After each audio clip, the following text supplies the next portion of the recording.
Right. I don't want to give you my back. Okay, I like your back. Good evening, everyone.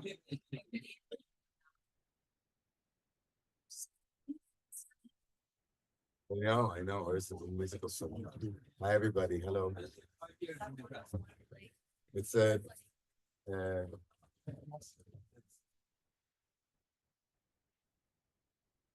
welcome to it's kind of a funny thing. I'm welcoming as the Rabbi of Rabbi, welcoming those who are here as part of our friends from Peace Island, a different Emre, and all of those who come. Nice community. And we're also welcoming Roman people to the Sukkah. To this, well, the Sukkah means what it is, the temporary booth or hut. It's named from the covering here is called schach, which means something that covers or hovering. But we're welcoming everybody here to this Sukkah, even though we ourselves are guests. It's like we're guests of JTS because we rent from the Jewish Theological Seminary, which is the flagship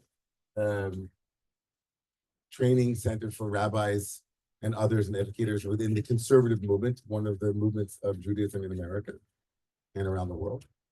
And so we've been renting here just for this beginning of this year, after moving out of our home, selling our building, and now we're also in a kind of temporary residence here. So it's kind of you don't understand, it's like a cliche Rabbi. We're guests already of JTS. We're welcoming other guests who are guests of the guests, which is a perfect example of I guess the broader question of being hosts and guests in general. We have a remarkable teacher with us, Thomas, who's here, who once taught very beautifully about the words, the etymology of the word guests and hosts and ghosts and the Holy Ghost and hospitality. These words in English that get lost as they become further from the source. We lose a sense of their originality, and the original sense, of course, is very deeply connected to all of us being guests here in this world, all of us being guests of the divine, and all of us to some extent extending to one another hospitality and extending to one another generosity. One of the quotes that when I was skimming your sources, there was one quote, I think it was Galin, I'm not sure, about the generosity from heart to heart. That might have been Golan. Yes. I remember seeing it briefly, and it really touched me. It's a bridge between the hearts. A bridge between hearts. Generosity is a bridge between hearts. I love that. And so with that generosity, it's good to be back with you and to be with your community here on this holiday of Sukkot. Here's my mic on. You hear Mike's on? Is that right? Okay. Or maybe not. I don't know. I'll speak loudly. Is my mic on? No. Okay. Can they hear online? Yep. Okay. No worries. Not that I want to be heard next to you, but We want you to be heard. But also just so we have people here from your community. If you're from Peace Island, why don't you raise your hand? You're Peace Island people, awesome. If you're from, I know that you're from St. John the Divine, is that good? Yeah, okay, awesome. That's good to have you. If you're a Romamu person, you're also here. And also from JTS, you might live here in the building or in the dormitory. You just came down to your, just into the courtyard to hang out with. I think it's also important to welcome people who are online as well. So we have community members who are watching us, Emre. And I think that give them a special wave. Yeah, a special wave to them. And I also wanted to say that it's just before I think inviting Emre to do some teaching. It's a decidedly difficult moment in the Jewish world and in the world of Jews and Muslims. Without a doubt, it has not been an easy year for Jews and Muslims. in the relationship between Jewish communities and Muslim communities. And it's also been a year which highlighted some extreme voices in all of the communities. And I think it's remarkably important we did this together with Iftar during Ramadan. And it's really important for us to try to find ways to, as my son said to me today, he said, Abba, we were talking about the war, and he said, I said, or what do you think about the war? He said, war's stupid. And I said, okay. He said, war is what children do, but adults find words, he said. So Where you heard that from? I think he has his own access, his own frequency. But he said it well. I think that we have to find bridges between our people to be able to speak to what we all hold sacred in a deep way, and finding friends outside of our communities that speak in a language that resonates for us is also important. And, it's especially important at this moment. So it's great to have you, Emre. So, thank you. Thank you for having us. Thank you, Rabbi David. Thank you to everyone joining online. And I will free flow. Of course, we have some text that we'll look at, but just what Rabbi David was saying. Of course, we're in a period of turmoil. It's sadly cyclic. We can say never again, but sadly, there are too many opportunities for various vested interests, for whatever reason, to play a part. It takes, of course, cool heads to bring temperatures down, to look for those opportunities.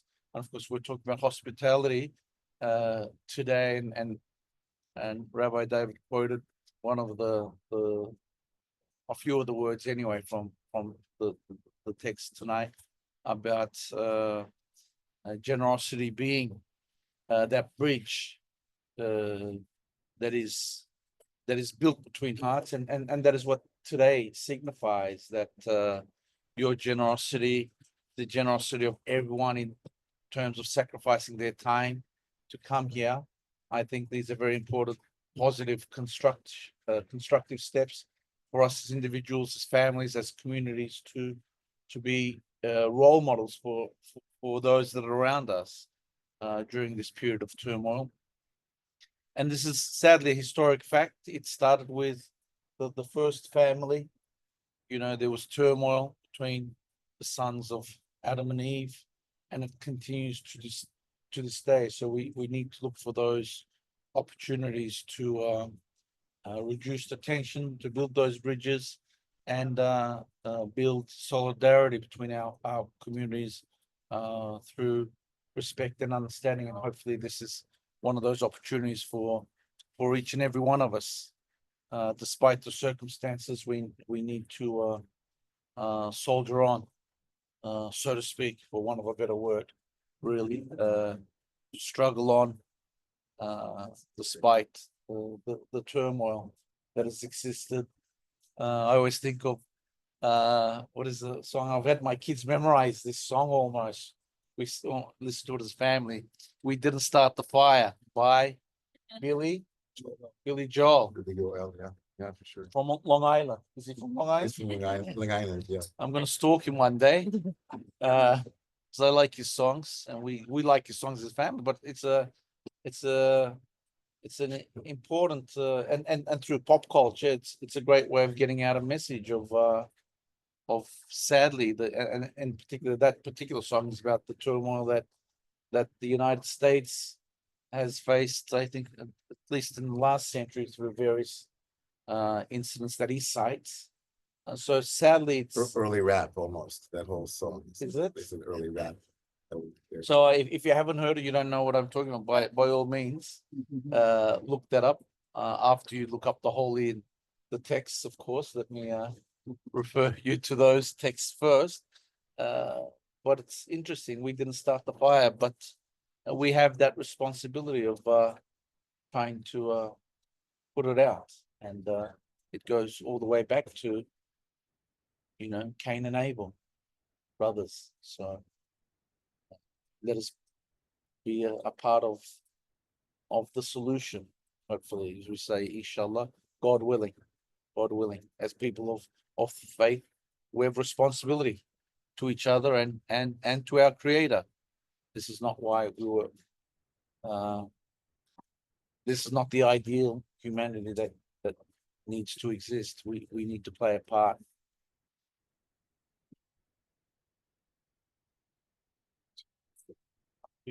Oh, you want me to go first? Okay, I was gonna. Sure. We can. So that's well, my text is the one with the funny sounding name, Ushpizin. One with the staple, the one, do you see it?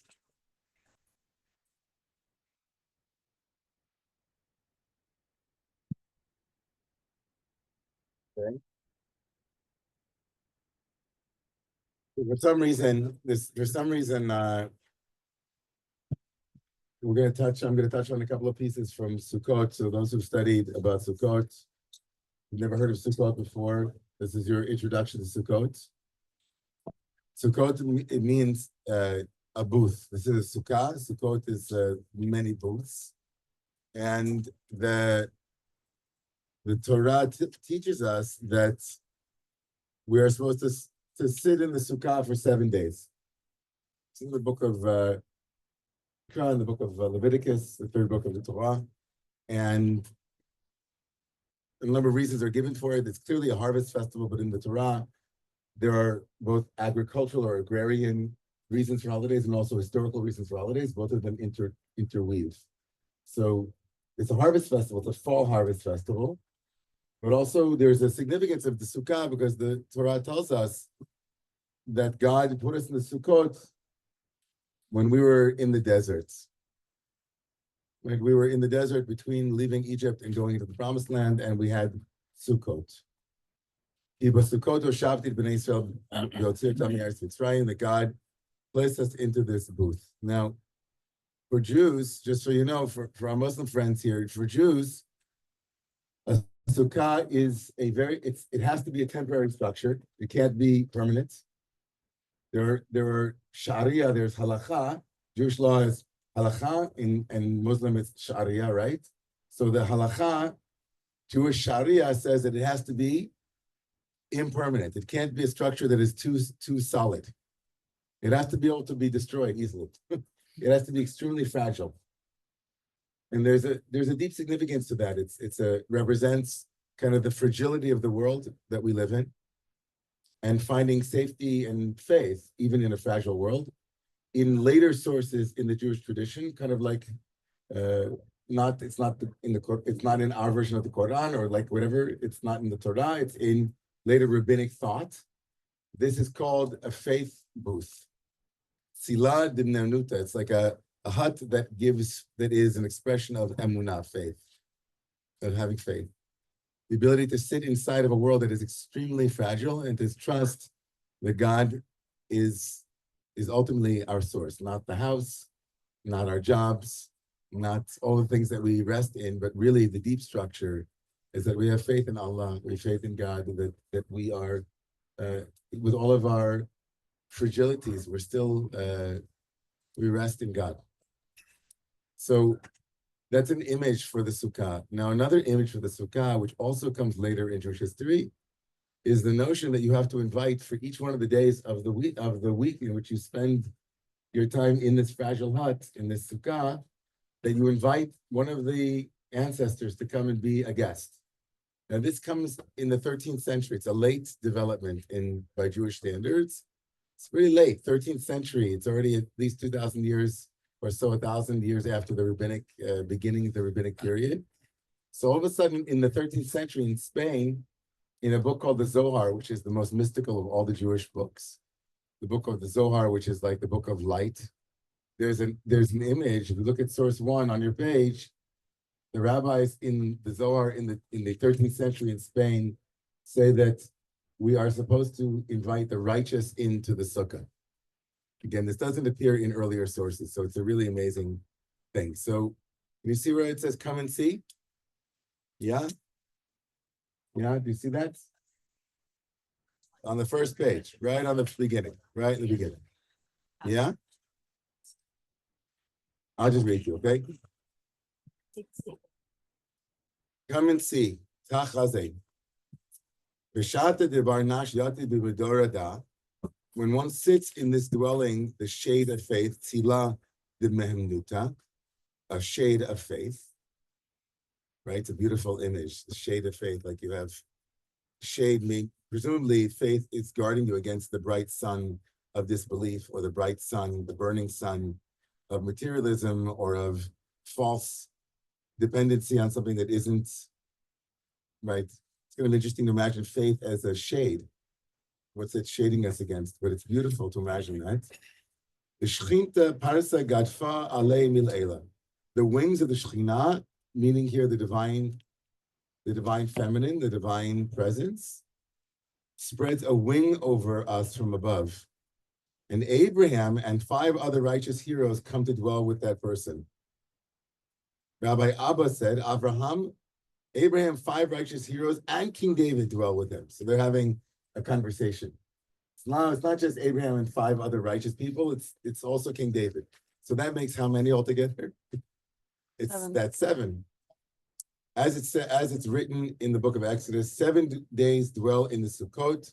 7 days, it says, not for 7 days. Similarly, it's written 6 days, God created heaven and earth. Day after day, one should rejoice with a radiant face along with these guests who abide with that person. I don't need to get into the details here of how they're understanding this. But here's how it rolls out. In the Zohar, which is written in Aramaic, Palestinian Aramaic, the word for a guest is an ushpiza or ishpiz. That's the Aramaic term for an oreach, a guest. I don't know how you say guest in Turkish or in the Quran. Misafir. Misafir? Misafir. Misafir. So ushpiza is misafir. And so we invite 7 musafir in, right? 7 orchim, 7 guests. They're called ushpizin. And what are they? It's the first day is Abraham. The second day is Isaac. The third day is Jacob, and so on. If you look below in the next source, we started giving, also including women in the righteous. So you'll see that there's a man and a woman for each one of the days. Now in Kabbalah and Jewish mysticism, there are also 7, each of the 7 days of the week, and the seven shepherds or the 7 righteous ones here in Musafir are also a quality. So there's loving kindness and there's judgment. There's tiferet, which is beauty. There's netzach, hod yesod, and malchut. There are these 7 qualities of God that are also embodied by each of these personae. So each day has a quality. Like imagine in yoga, you have like chakras, right? You have the chakra of this and the chakra of that. You have these 7 energies, and each day has an energy. And it lines up with one of the persona of the biblical character. So Abraham was always running around trying to connect with the whole world. He's loving kindness, expansion. Isaac was more reserved, so he's called Gevura, which means constriction.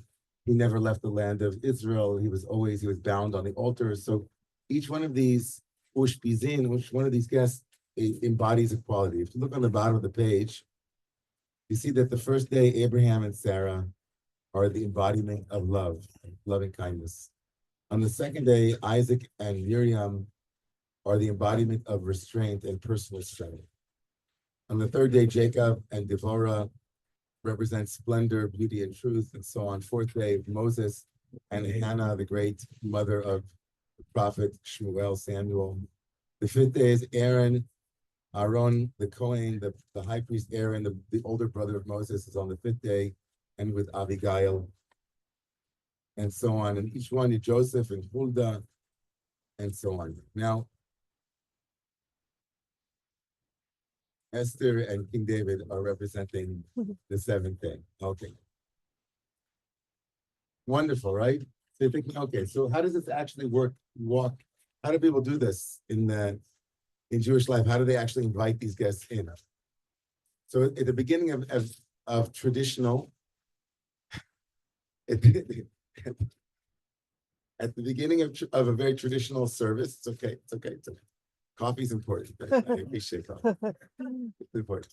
So at the beginning of a very traditional meal inside of the sukkah, each one of the days, there's something to recite, and you invite in the ushpiz or the ushpiza of the day. So on the first night, last night, I was sitting in my sukkah, and we invited Abraham and Sarah to come and be a part of our sukkah. We said a text. We said, come in, sit with us, And tonight also, we should be doing that with Isaac and Miriam, and any other person that we would want to bring in as we sit together in the sukkah. You might say, for example, let's try this out, okay? For all of you, for people who are guests here, especially. If you close your eyes if you're from the Peace Island community, just close your eyes for a second. And if I say, I would want you to think of the first person that comes to mind in your life or in your religious life. It doesn't have to be personal, but it could be personal, who represents love, pure love.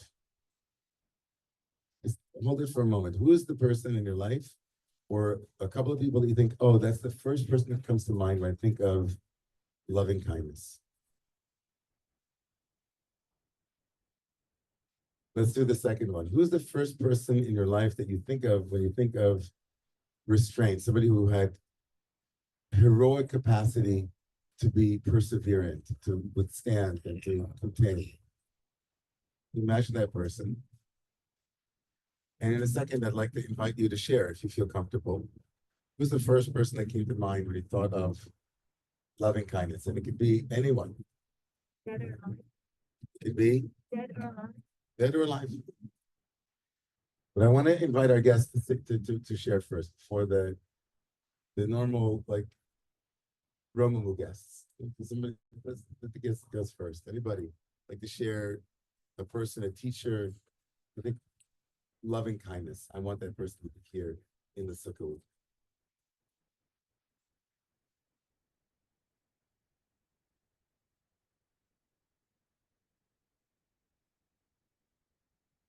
Shy. You have a shy group? Very timid. Very timid, shy group. Somebody in the corner, go ahead, brother. You thought of your mom. Who else? Who else thought of their mom? Also Bev, also. Mom. So mom is chesed. Chesed is loving kindness. Okay. So we would walk into the sukkah on the first day. We'd say, we invite Abraham, we invite Sarah, and I would say, and my mom also. I want my mom, who represented love, to be in the sukkah here as a quality. Okay. What about anybody else? When you thought of love, who was the first person? I thought of my teacher, Reb Zalman, one of the people that passed to remind us of my teacher, Reb Zalman. Someone was like, oh, could be a teacher. I thought of my children. Thought of your children. Children. That's beautiful. But they're here. They're going to be, so you invite them in also. So now they're not here. So we invite your 3 children to be here with us. Okay, beautiful. Amen. Anybody else? What about the restraint?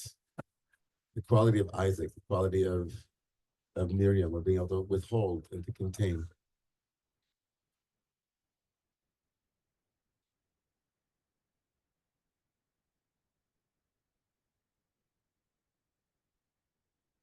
Not that many people who have restraint. We need more Yes. restraint. Yes. No, I know, brother. Go ahead. It's okay. Your dad, Israel, yeah.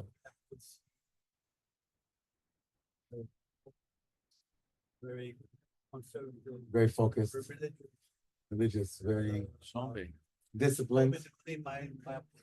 Always wanted you to clean your room. Okay, okay. When we think of Gevura, yes. Clean the carpet right after he eats. Wash the dishes right away. Very disciplined. So the quality of Isaac and the quality of Miriam in the Kabbalistic tradition is the one of discipline, right? Of boundaries. Somebody with great boundaries. Really rules, a lot of really good rules. It's great. Okay. So where do we get this from? We were talking about original hospitality. Let's look at the source of Abraham's hospitality. The next source, Hem yakın hem uzak. chapter 18, verses 1 through 9. Can people see that? The next source on the next page? Sure. I think, explain a bit about Kabbalah. Kabbalah, Yeah. Something like Sufism. like Sufism a little bit, yeah. A lot like Sufism, similar in certain ways, yeah. Kind of the hidden meaning of the Torah, the hidden meaning of Judaism, yeah. Like the esoteric, like Sufism. Like not what's written, but what's underneath. Yeah, yeah. Very experiential, but also philosophical too. So, but both.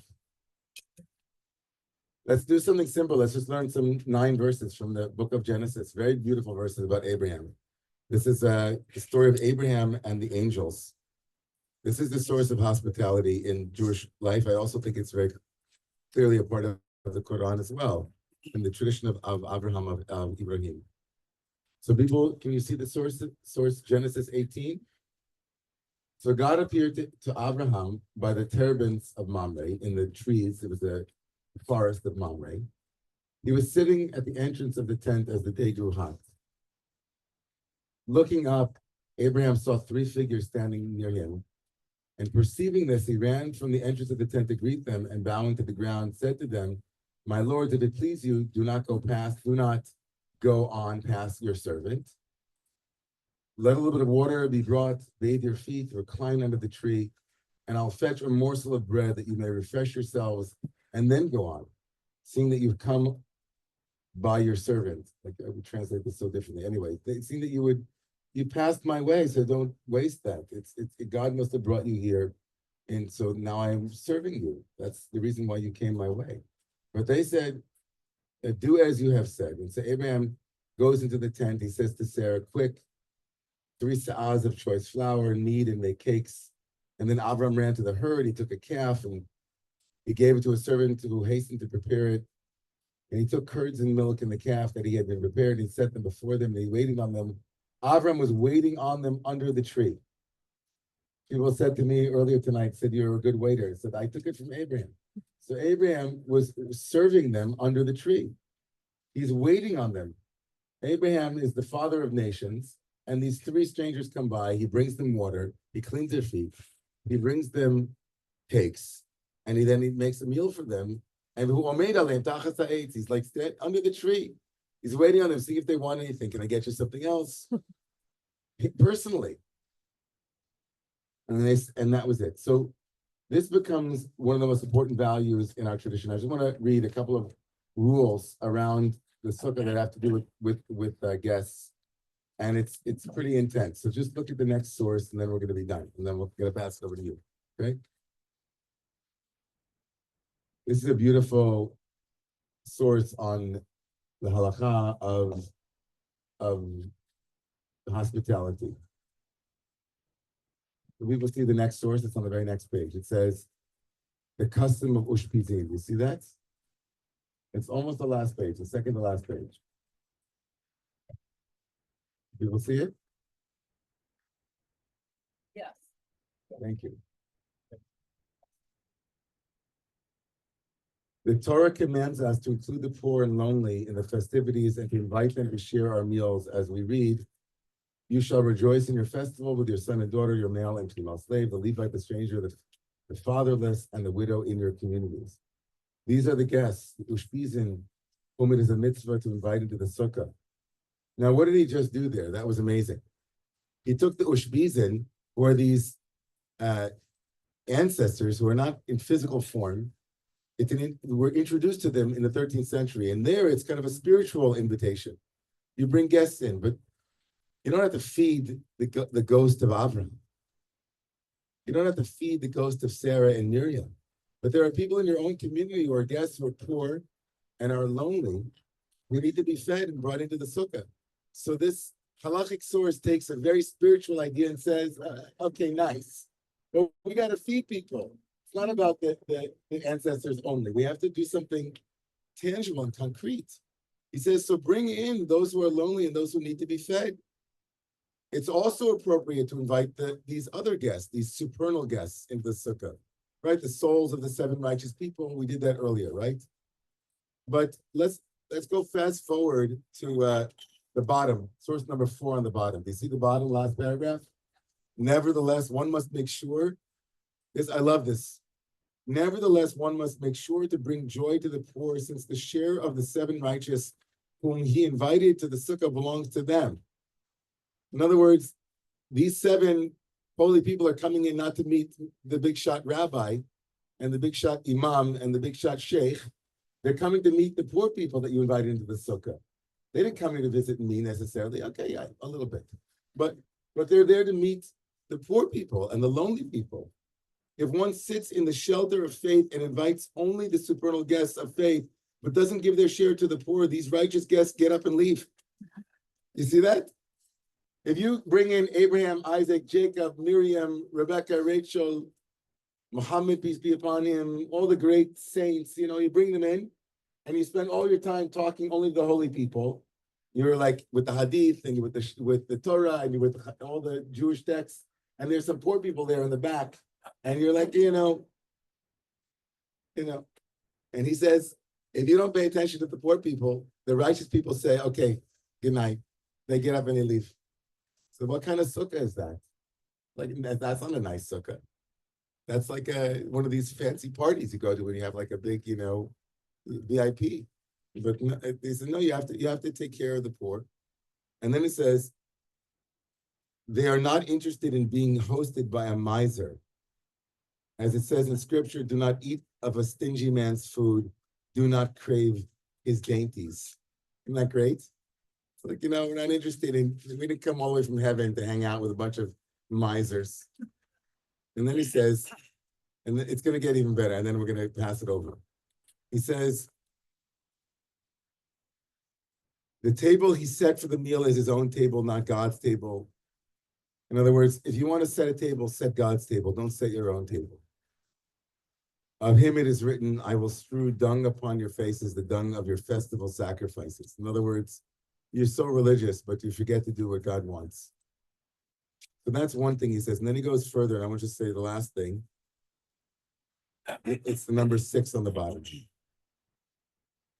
We must add that if someone gives charity to the poor before the festival, is that what I wanted to say? Oh, 1 second. Where's this up below me? Here. Number 6. We must add that if someone gives charity to the poor before the festival, in accordance with their means, that is also fulfilling the mitzvah, the commandment, by making sure that they are included in the festival of joy. Nevertheless, hosting them in the sukkah is a greater mitzvah. In other words, if you gave $100 to the local charity before Sukkot, that's great. That's wonderful. But better invite some people who don't have money to come to your sukkah and feed them. And then he adds this. Nowadays, it's particularly important to make a point of inviting people, as there are very few people today who are actually starving, I guess, in his communities. I mean, in most of our communities, that's actually the truth. In our immediate communities, that's really the truth. But there are many people who are sad and lonely. It is a great mitzvah to make effort to invite them to join in the celebration. I love that. We might not know people who are lacking for food, who can order, food from the local restaurant, or they can order food in, but they're eating it all by themselves. And who wants to, sometimes you want to be by yourself, but often we don't.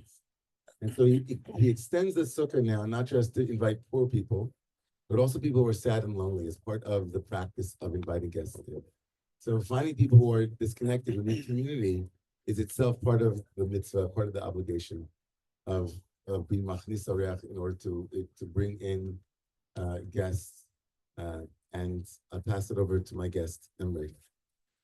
Thank you, Rabbi David. Thank you, everyone. It's interesting. We're guests of guests of guests.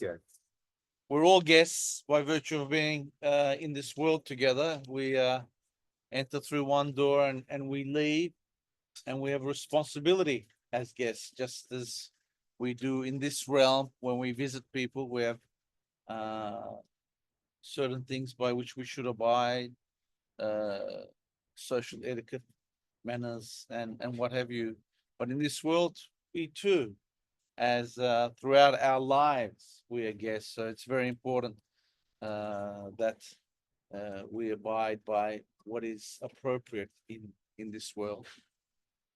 And I thank Rabbi David. Of course, he alluded to Abraham. He's a very important figure, particularly when we talk about hospitality. Abraham would never sit for a meal on his own. He would either go without eating, or he would eat only when he would find someone to eat with, be it a friend, neighbor, a traveler, or stranger. And that is one, of course, mine is not one particular story, but I'll allude to various things here. And this parallels that of Umar, number 23. He's one of the companions. The text that I'm quoting from, there's a short quote regarding hospitality, being gracious, being generous. Okay, you can't, okay. It's better. Better? Closer? Yeah. Okay.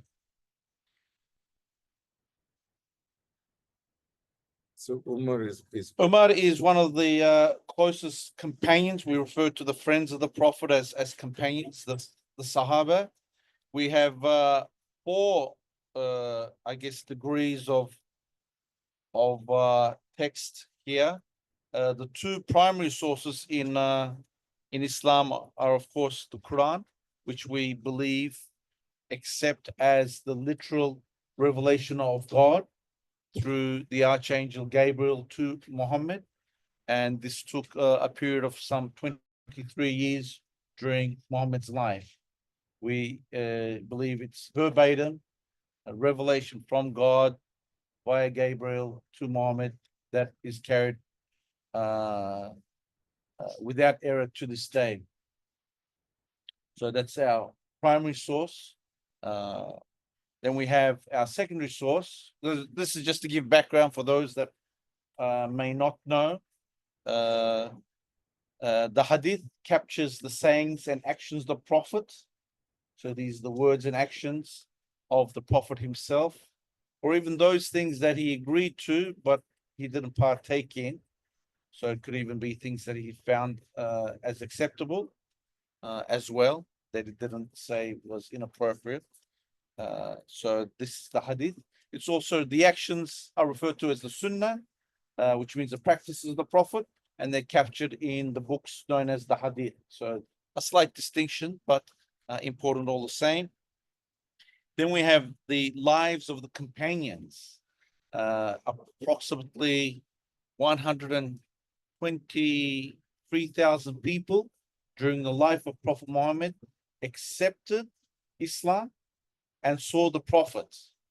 And that's the condition to be a companion of the Prophet, is to have lived during his time and to have seen him. There are other people that accepted Islam without seeing the Prophet during his lifetime.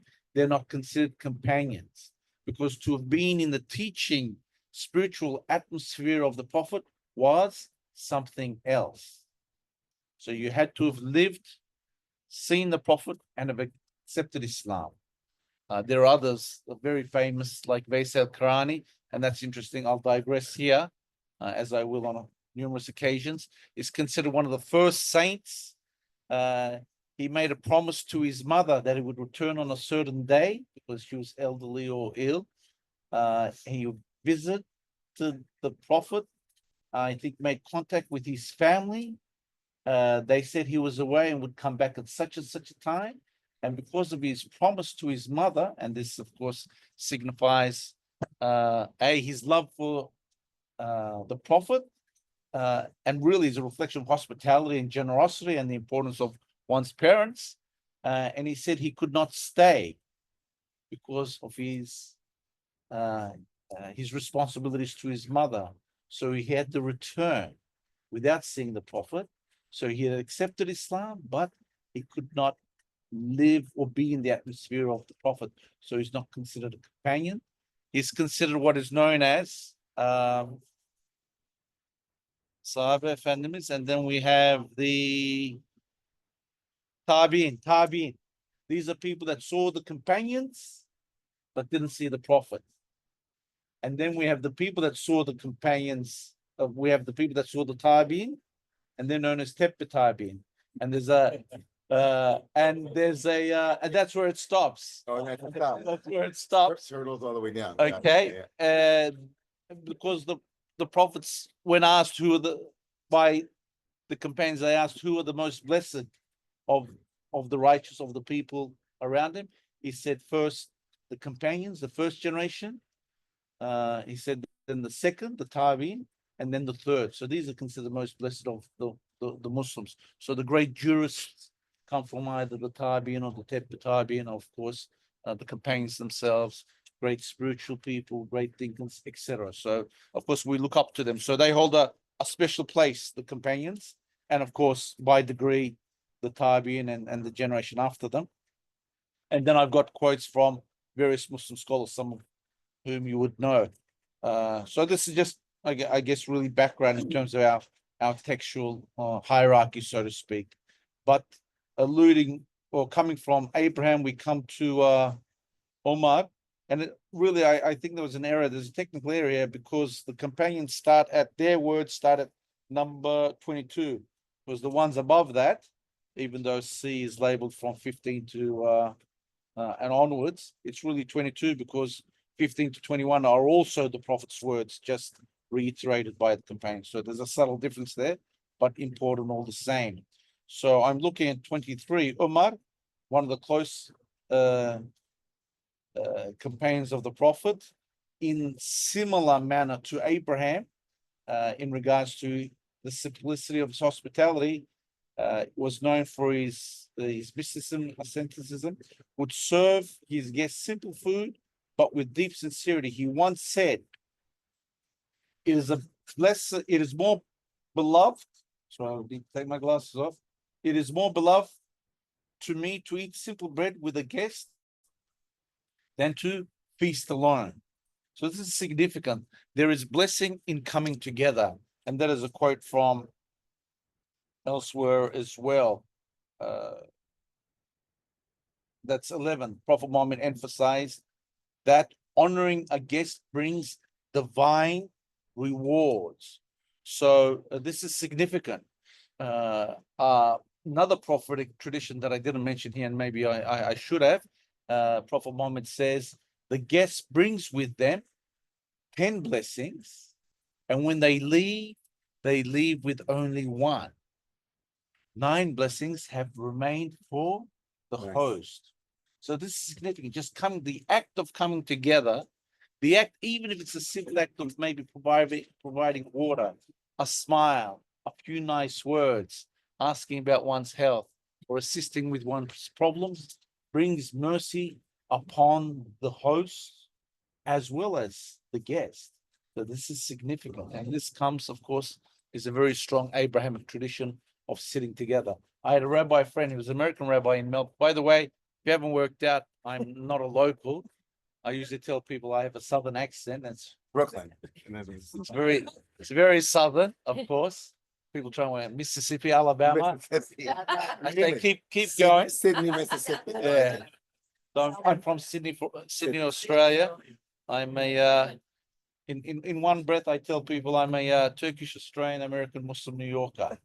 Nice. So a lot of hyphens there, more than I suspect the average American has. But I had an American rabbi friend in Melbourne, Australia, where I spent a few years.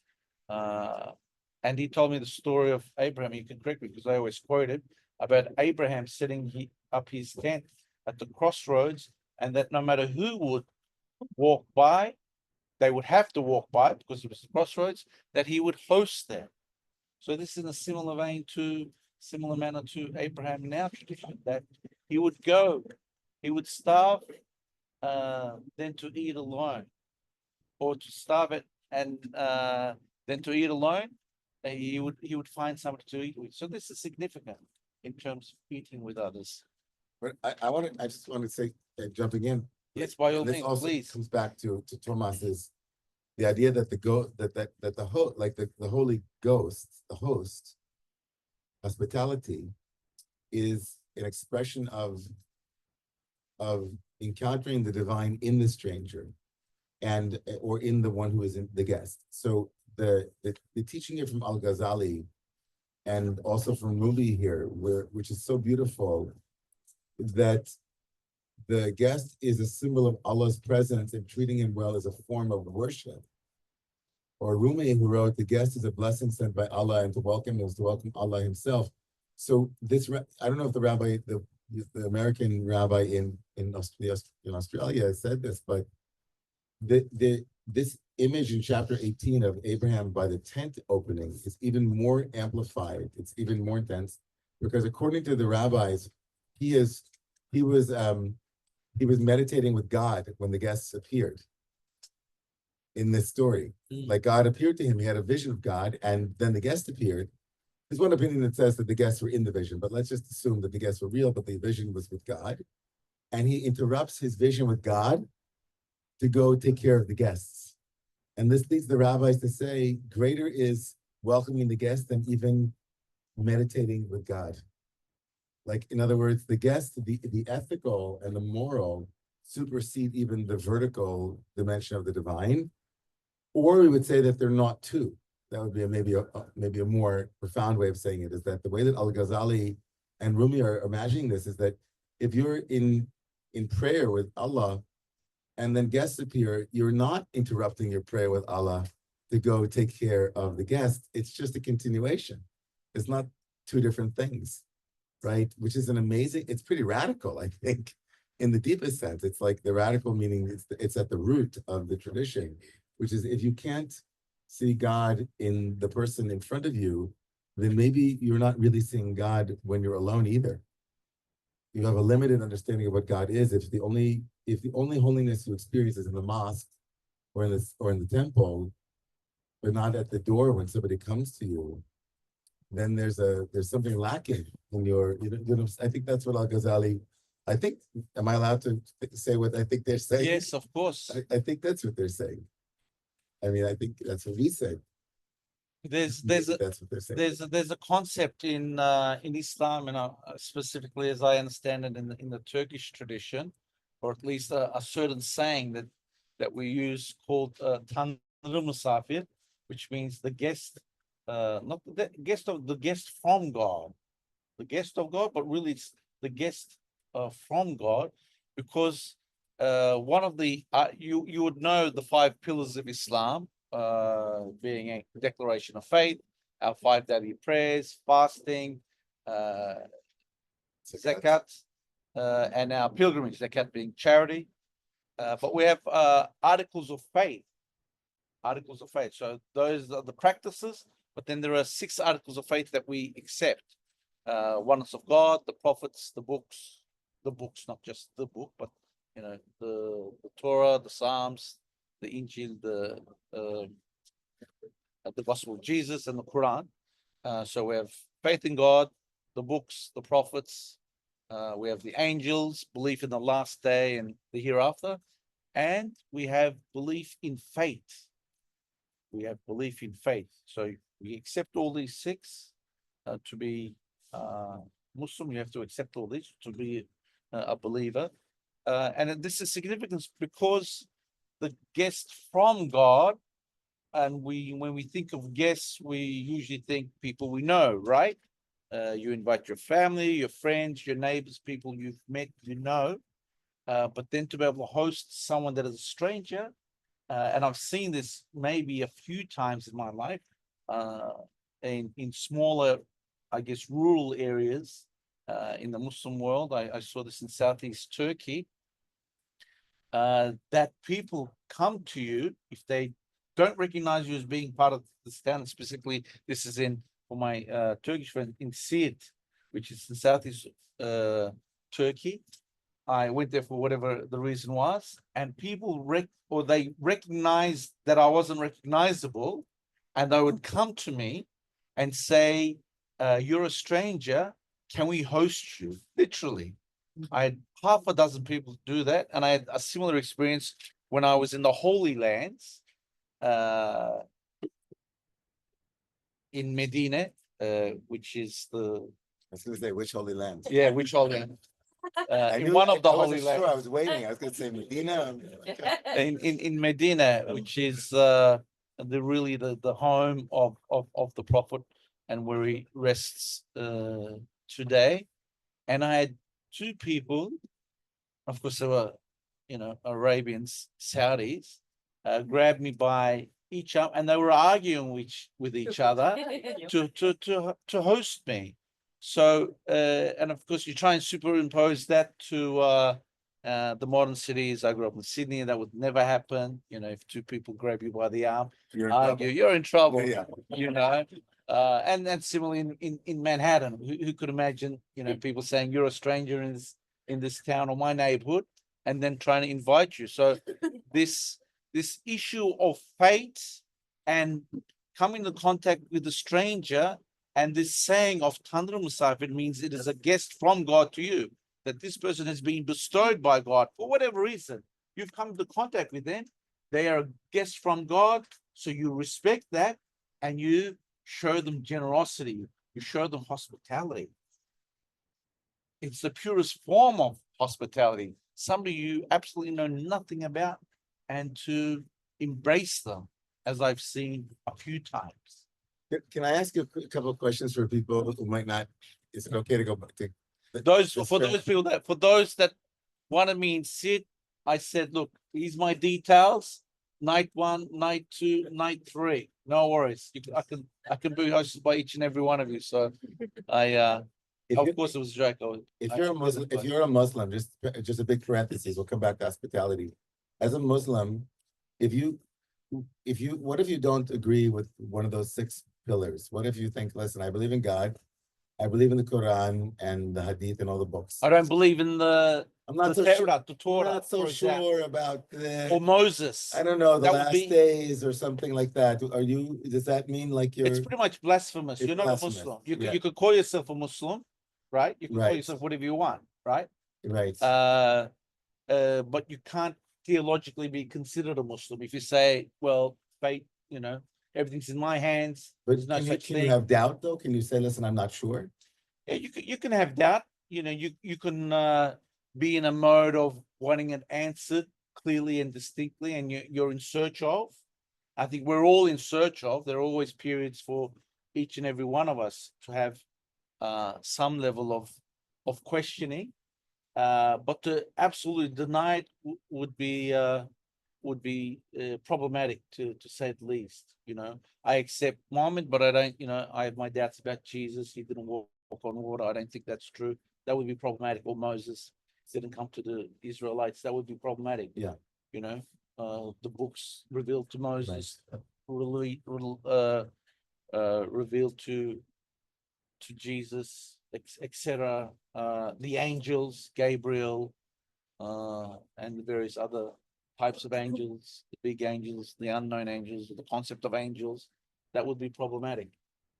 But we're all in search of. We want to answer those questions, and by all means, I think to be the best believer that you can be, you need to have them answered, and particularly, and I gave Rabbi David, this is a segue to this book, Rabbi David, this book called The Words, but it's really part of a greater series called the Risale Nur, the Treatise of Light, or the Epistles of Light, by a very important 19th century / 20th century Muslim scholar and of Kurdish background.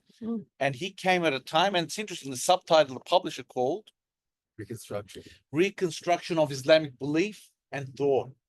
So as the isms traveled through the world, socialisms, communism, atheism, Darwinism, that question some of these concepts, right? How can fate exist? I believe I'm in control of everything. Is there a God? These fundamental questions existed in the Muslim world. Not every single person that professes to be Muslim remains Muslim because they fell into doubt. So one would argue that God, because we have no prophet sent after Muhammad, no revelation, but we have great teachers. One would argue that somebody like Sayyid Nursi was sent, so to speak, as not someone that would receive revelation, but inspiration through God's words, the Quran and the Hadith, to answer those issues of belief. And it was kind of back to basics. Does God exist? for those that doubted, that those that became very either materialist or secular in the Muslim world. He answered them with proofs, either in the Quran, the life of the Prophet, or through the exposition in the universe, as he would call it, the book of the universe. If you would expand the Quran into the real world, it would become the universe. If you were to somehow convert the universe into a book, it would be the Quran. So he would use scientific exposition to explain the existence of God, to explain the prophethood of Muhammad. These are two people in Muslim communities, a very, very fundamental step back to basics, if you will, because these isms brought about doubt. So, and that's kind of a segue about, people having doubts. So people need to have those questions answered. Otherwise, it's a domino effect. People will leave theologically that faith and either be of no faith or look for answers elsewhere. And people are free to do so, of course. But the long answer to maybe a short question is, fundamentally, you have to accept those articles of faith.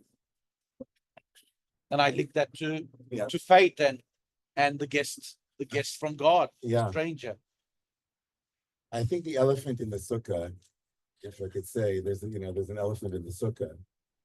And the elephant in the sukkah is that it's clear that historically, religions that profess to be as hospitable as our religions claim to be, and they do, have been often not only, and not the only ones, obviously, but often so inhospitable to one another.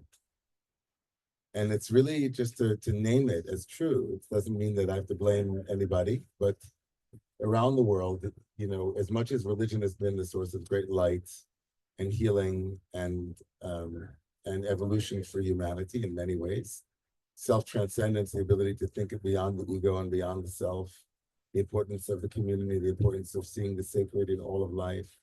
We've also, Allah is crying often, and Hashem, whatever name you call the divine, is crying how frequently we fail to live up to the standards of the prophets and the standards of our own traditions. And often it's because of our own, I think it's often because we lack a certain humility about what it is that God is, and the humility about what revelation is, and how God manifests in every.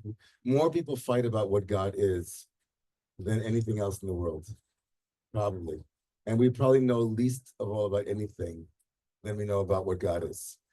No matter how many books we fill, and this person, I'm going to read his book, and I have hundreds of books that I also from my own tradition, and all of them are talking about Allah, I'm talking about God. And in the end of the day, there's nothing la ilaha illallah. And it's not just la ilaha illallah, there's no other God. It's also human minds are also limited. So we profess certain basic principles about religion, but then we shouldn't fight about it. We shouldn't fight about religion because it's more likely than anything that it's a complete the greatest blasphemy is to not see the limits of our own understanding of God. I think that's the greatest heresy, is that we think that we understand what God is and what God isn't. And in that moment, and by the way, you think I'm saying it myself, I have also a person with a long beard and a very religious looking person in a book who wrote this. His name was Rav Kook. He lived at the same time as Sayyid Nursi, Sayyid Nursi, a blessed memory. He was a great rabbi, lived from 1865 to 1935. He was a great mystic and also, an expert in Jewish law. But he said that the beginning of all heresy, the beginning of kefirah, is when we name the unnameable. It's the beginning, he said. The beginning of all heresy is when we start to name. It's like we use it as it's important to have names for God, names for religion. But the minute we forget that it's a mystery, I mean, even the most beautiful revelations are just a mystery. we get lost a little bit. And as long as we remember that all religions are that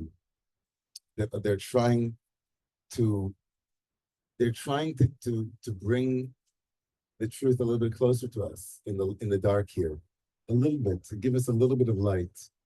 Then we can stay in the beauty of religion. We can stay in the beauty of our different traditions. But when we get very, I mean, how can Jews and Muslims live in the world if the Muslims think that the Jews, we're not so sure if the Jews got it right, but we think we did. And then the Jews say the Muslims didn't get it right. Then the Christians join the party. As long as we're fighting about the truth, it's very hard for us to sit in peace together, in my opinion. We have to remember that Allah is greater than all of the traditions, in my opinion. Allah is greater than Islam. I know I'm not allowed to say that, but I can say that the Allah is greater than Judaism, greater than Christianity. They're all attempts, in a way, to try to connect with this, with this beautiful truth. But we get it wrong a lot. In fact, how could it not be we get it wrong? You have the Sunni, and you have the Shia, and you have Sufism, you have Jews, and you have Buddhists, and you have Hindus, right? It can't be that every Buddhist in the world is wrong.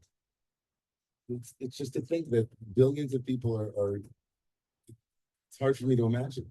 So I think that the greatest hospitality that we can offer is to be humble about what we think the truth is. And so I don't know. Yeah. I just want to say, we've been talking a lot about Abraham and how hospitable. We've been talking about Abraham and how hospitable Abraham is, but I think it's a fundamental moment where Abraham is actually incredibly inhospitable. What's that moment? What is it? Sends out Ishmael and Hagar. And this moment in Genesis that's like almost, I think, as heartbreaking as the sacrifice of Isaac. So we have the patriarch, the most hospitable man, the most faithful man, and he sends out his own son and his own wife to die. But then Hagar. It's not clear from the text that he sends them out to die, but he sends them out.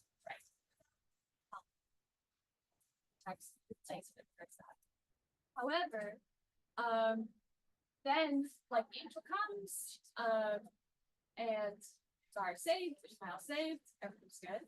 But there's a line at the end of Genesis that I think explains this. Joseph says to his brothers who sent him to slavery, Atem Hashaftim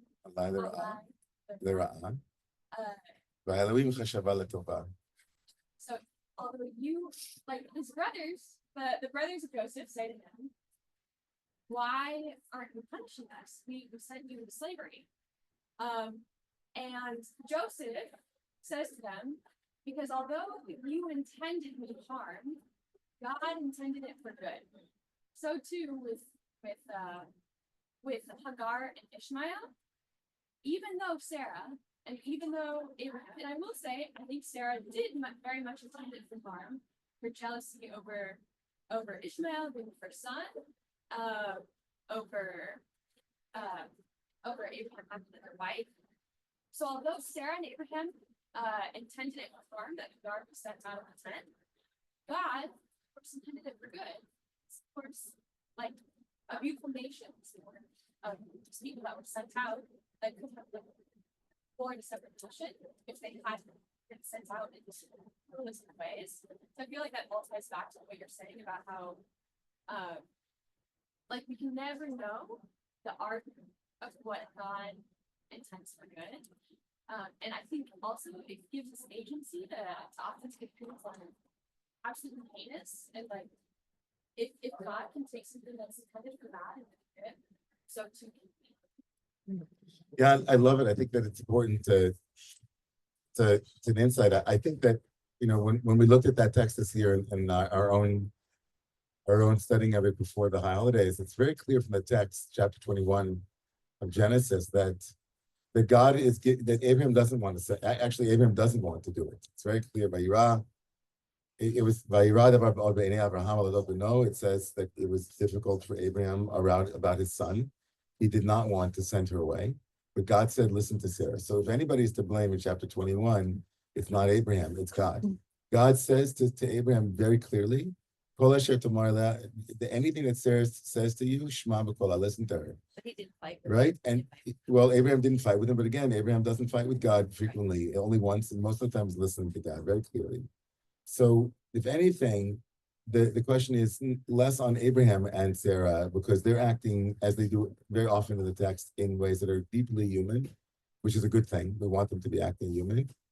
And God has God's plan, as you said very, very beautifully, that Joseph in chapter 47 and 48 is really underscoring something that Emre was saying about it, one of the 6 core beliefs, which is that things happen for a reason, and that God is kind of the master bender of the arc of history in the right direction. So it's beautiful, yeah. I think it's also same, it's been told the same Quran, reminds of it, if I'm not wrong. It was ordered by Allah to send them Away. away. And as I know, when he left them there out of nowhere, he didn't just look back because he would not get over it and he can take them back. That's why, as it was the order from God, he didn't even look back because he didn't want to fight with his emotions. But Yes. it's so emotional. Yeah, So yeah, that's so interesting. very interesting. Yeah, those things are connected. Yeah. Thomas. I have a quick story about hospitality. It's not Sure. about guests. I too am from Sydney. There you go. So, Welcome. Welcome, comrade. I forgot about that. That's right. Familiar with the Australian Islamic Center in Melbourne. It's a modern mosque by Glenn Merkins. I think the greatest living architect in the world. And Probably you. Australia I've been away 15 years, so so if it's new, I've easy missed to- out. To go back to Motherland. Yes, which suburb in Melbourne? It's called the Australian Islamic Center in Newport, just outside of Melbourne. Okay. And it's a very modern, almost futuristic mosque. Mm. It looks like a magical box of Yeah. light. And it's by Glenn Merkett, who is, I think, the greatest living architect. Australia's national enterprise, which is the Australian Nobel. Yeah. So we made a pilgrimage to this mosque with 2 companions, also architects. And you take a plane to a train to a boat to a trolley to a bus to a cart. Wow. To a donkey, and eventually you come to this magnificent vision. And you don't know if it's 1,000 years in the future or 3,000 years in the past. And the lights are hued to the sun to get the colors for the holidays. So it's yellow during Ramadan and it's green during another of the festivals of Eid. And it's just a miraculous place. So we had to see it. And I made elaborate arrangements through the architects to meet with the imam. So we show up, me and my 2 companions. The elegant man is there behind the glass doors, sees us approach. We say, no, we're the guests, we're the architects. And this elegant man is like, oh, yes, let me show you the place. And he takes an hour.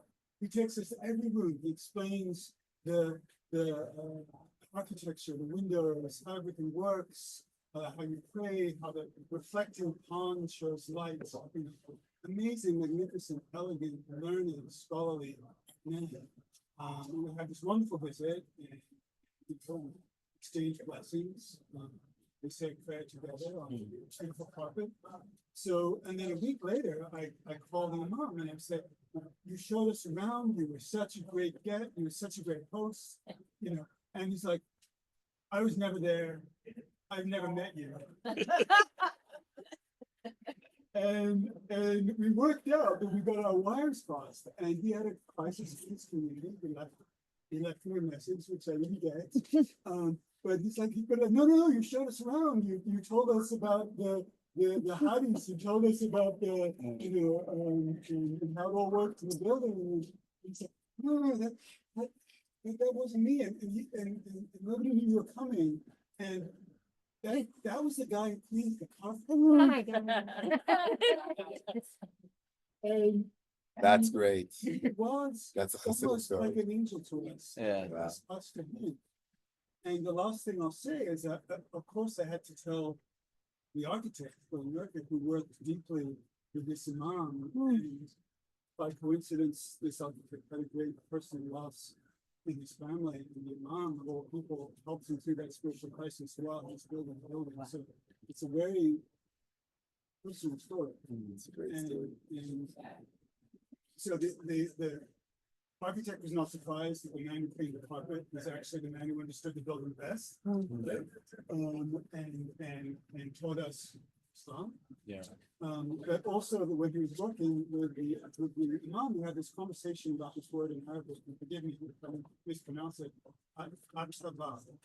And it was this ambiguous word because it can, a bit like guest and host, be translated in two ways into English. It can either mean the thresholds, the welcoming place, or it can mean the most sacred place, the shrine, the most hidden place. And there's a lot of, at least according to this imam, a lot of teaching about this one word that can either be the most open or the most hidden. Anyway, this was my lesson in hospitality, being a Wow. guest in the house. That's great. The nobility of cleaning pots. Thank you. So, there's coffee also, it's like, there's a thing that's known, in circles with people who go to therapy that, is called the doorknob. You ever hear this, the doorknob question or the doorknob issue? It's like you bring up the most challenging thing right as you're leaving, right? I just wanted to ask before you go, we have the opportunity on today is a very significant day here and also in Jewish communities around the world. Not only because it's Sukkot, but also because of what took place today in the war with apparently the killing of Yahya Sinwar, who was the mastermind behind the October 7th massacre a year ago. And I was wondering, just like, if there was a sense in your community amongst Muslims, if this, a lot of the news that I've been reading, I also was on Al Jazeera and I was in other places, that this is not necessarily a bad thing, meaning for Jews, for sure, we're celebrating because it's somebody who had blood, Jewish blood and Israeli blood on his hands and was the mastermind of something despicable and barbarian. And apparently, according to many Palestinians that have been interviewed and others, they're also happy that he's not no longer able to run the show in Gaza because of how it was because of him that they were saying because of him all of these things have happened in the last year. So I don't know where your community is on this and how people view this, but I'm certainly curious, if it's something that you guys talk about. Is it in your community at all, or is it something you stay away from? It's like you're a very different, conversation about this. You stay away from it's too political, or where are you guys in your communities around in East Island? You're with this, you stay with the Quran. Well, this is a commentary on the Quran, but it's interesting. Said Nursi has very, very important words that I usually quote. We have famous, I was going to start our talk with Bismillah. There's a prophetic saying. The prophet is, not sure if he's asked, he says, if you were to summarize the Quran into one chapter, it would be the first chapter, Fatiha, the opening. And if you were to summarize that one chapter, it would be the first verse. So all of the Quran, if we had to have the executive summary of the executive summary, it would be the first verse, which is Bismillahir Rahmanir Rahim, in the name of God, most merciful, most compassionate. And that ties into the concept of our hospitality. It's about being compassionate to reflect. There's 99 names of God, Allah being one of them in the Quran. They're known as the beautiful names of the Almighty. So the most merciful, most compassionate are two of those names, Ar-Rahman, Ar-Rahim. So the whole summary of the Quran into one sentence, a few words, is in the name of God, most merciful, most compassionate. And I mentioned this, it fits into us reflecting those names of the Almighty, to be compassionate, to be merciful to those around us, including the stranger and the traveler. So it is very hospitable. But there's also kind of a prelude to that. When we recite that, we say, Auzu billahi minash shaitanir rajim. Then we say, Bismillahir Rahmanir Rahim. The prelude to that translates as, I seek refuge in God from the accursed Satan. Nursi adds to that, and this is my answer somewhat. Of course, it needs to be teased out because you want a specific response. He adds to that, Auzu billahi minash shaitan ve. He says, I seek refuge in God from the accursed Satan and from politics. From politics. So that's significant. That's significant from a very, very important theologian to be able to say that. Yeah. Of course, this doesn't wash away the importance of obviously the world we live in. We have to be realists at one level. And Sinwar also hijacked Islam. I mean, because he's part of the Muslim Brotherhood, and he did it in the name of Islam, which is clearly not the Islam that you practice and that your community practices. Is that true? I mean, that's Yeah, true, right? of course. Right. Yeah. Well, So- exactly. That guy. Yeah. Right. So I think. Exactly. I mean, we enter a Pandora's kind of a box when we enter this topic, but I'll end at least for now, and that for us to be just, we need to prevent evil from flourishing. Okay, so for us to be just to within the concept of really hospitality to our neighbors, to our friends, to the strangers, to citizens, to immigrants, to asylum seekers, and you replicate this across the world, justice needs to be served. It needs to appear to be served, and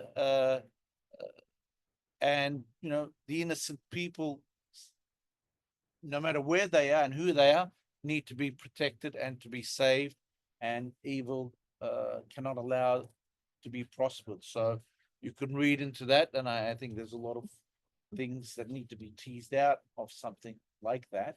But I think we can say amen to that. yes, we can say amen to that. You know, Well, we wanted to say thank you for your community that came out so strong, really. And for my community, I don't know, I'll speak for myself, but I know for many of us, just to study from the Quran and from the Hadith and from the Sahaba, it's amazing for us to see the commonalities and the beautiful language and the beautiful ways that the different tradition, you know, and it's really beautiful to have you all in our. We hope you'll come back for more connection between Peace Island and Roman Move. And we hope you'll have some coffee and stay awake, everybody. Thank you so much. Chag Sameach. thank you, everyone. God bless each and every one of you. Thank you.